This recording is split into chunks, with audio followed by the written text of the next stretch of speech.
heart of the engine because the piston moves in the cylinder liner, and the performance of the engine is dependent upon this cylinder liner.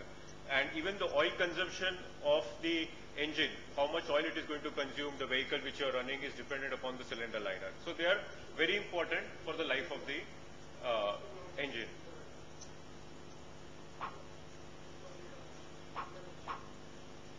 If you see our vision is to become the most admired company in the world for manufacturing of cylinder liners, sleeves, air and water-cooled barrels for internal combustion engines.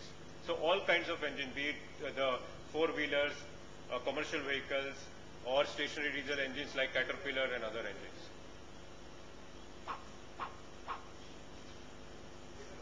So we were established in 1967, and today 80% of our business is domestic original equipment business, which includes all the original equipment companies, which I will share with you.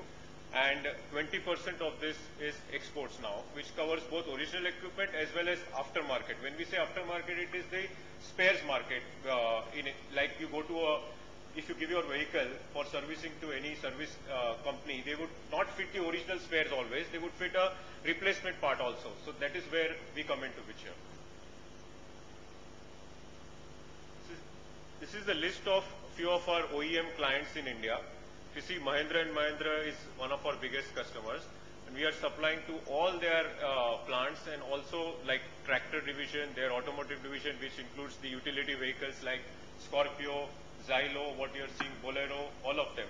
And we are working on a system called Kanban system with them, wherein there is no inventory kept by them. Every day there is a dispatch from our plant at 8 o'clock in the evening, the truck leaves, and next day morning it touches their plant. So it is just in time. When we are talking the companies like Toyota and all, they have implemented, Mahindra has already implemented that in India. So to that level, servicing has to be given to the customer. Then Mahindra Navistar, that's a new company they have formed in collaboration with International Trucks of USA, where they are going to manufacture trucks in Chakan, and these are going to be named as Mahindra Navistar Limited. And they are going to compete with Tata and Leyland, basically. Then we are supplying to a company called Federal Mogul, which is the largest company in the world for manufacturing automobile spare parts, and they have distribution network throughout the world. You name the place and they have the distribution network. Then Lombardini is basically making engines for three-wheeler and four-wheeler applications. Then Sonalika is a company which is manufacturing tractors. Yeah. Then Greaves Cotton, they specialize in engines, small engines, single cylinder and twin cylinder for three-wheeler and four-wheeler vehicles. All the Piaggio three-wheelers and four-wheelers which you see on the road are fitted with Greaves engine. Then Escorts Limited, they are making tractors as well as gensets. Then Ingersoll Rand, it's for compressor. They make a lot of compressors, and most of their compressors are sold in US. It's a US-based company. Then General Motors, we supply them for the utility vehicle called Tavera, which you are seeing on Indian roads. Then New Holland Ford, again they manufacture tractors. Eicher makes tractor and this gensets. Manforce is a collaboration with MAN Germany and Force Motors to make heavy commercial vehicles in Pithampur, Indore. And Standard Tractor is a company which makes, again, tractors. You see, these are the countries where we are currently exporting, but out of these, the major countries where we export, if you see, most of the volume comes from is UK, USA and Germany.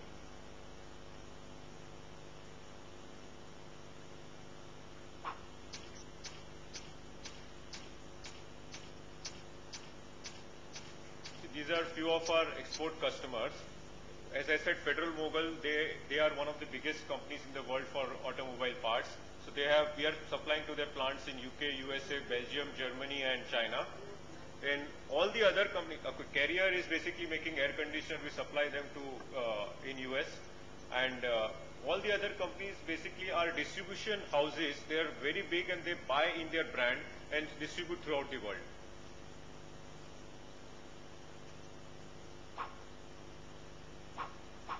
You see, this is an overview of the models which we cover, right from very old models like the Bedfords and all, even to the latest, the Jaguar series, Mercedes-Benz, like all the passenger cars, heavy commercial vehicles, stationary diesel engines, Caterpillar, Cummins, everything is covered in our range today. Even the Japanese vehicles like Nissan, Toyota, Mitsubishi, Mazda, all these. So what is our USP? If I say, then we have a very, very clear understanding of our customer requirement, what the customer wants, and we are there to serve him. We have an experience of more than 40 years in this business now, and we are an ISO TS 16949 certified company. We have a very, very highly motivated workforce because we have personal relationship with most of them where we have an interaction, and whatever relationship we are sharing, because of them they are highly motivated to work. And always our team is there for continuous improvement, improving the productivity, reducing the cost so that we are in the business to compete with countries like China. And the other big advantage which we have is flexibility in production. Like we are not that big also, and if a customer says that he wants a, like for example, Mahindra says that he wants a particular size, he communicates in the morning, we are able to dispatch that in the evening. That is the level of service we are offering them. And lean management and constant R&D for quality upgradation, cost reduction and customer satisfaction. These are few of our major competitors I have listed. So we are competing worldwide with companies like Mahle, KS and GK in China. They are all very big companies.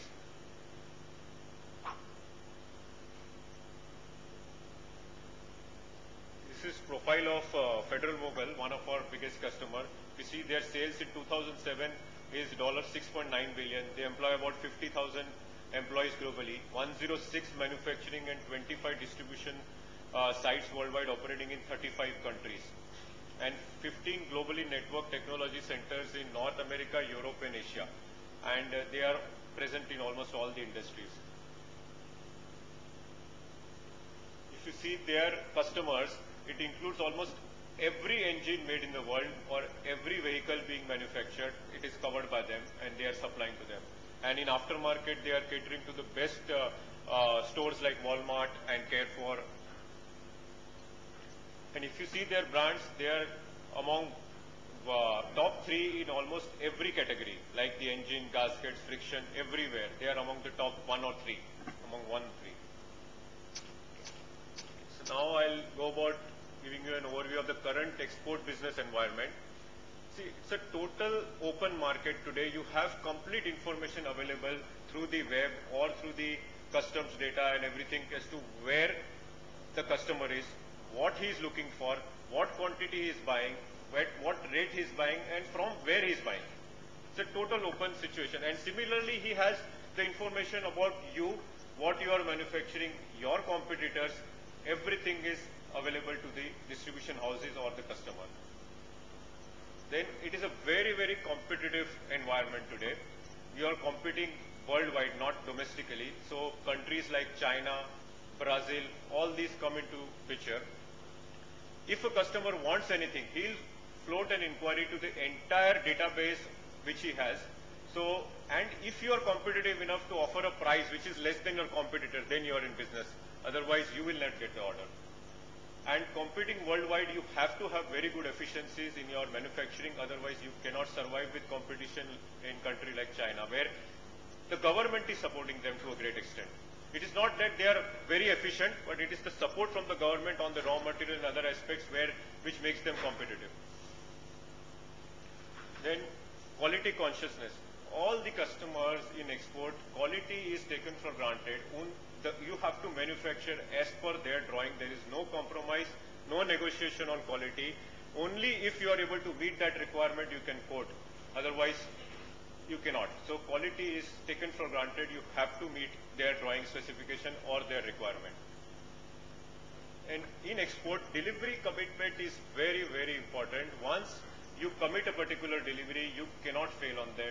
Even by 1 day or 2 days, it is not acceptable in that. Every time you have to guarantee 100% on-time delivery. So once you commit, you have to abide by that.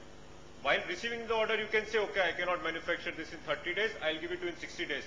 That is acceptable. But once you have committed 60, it cannot happen 61 days. That is the commitment they are looking at.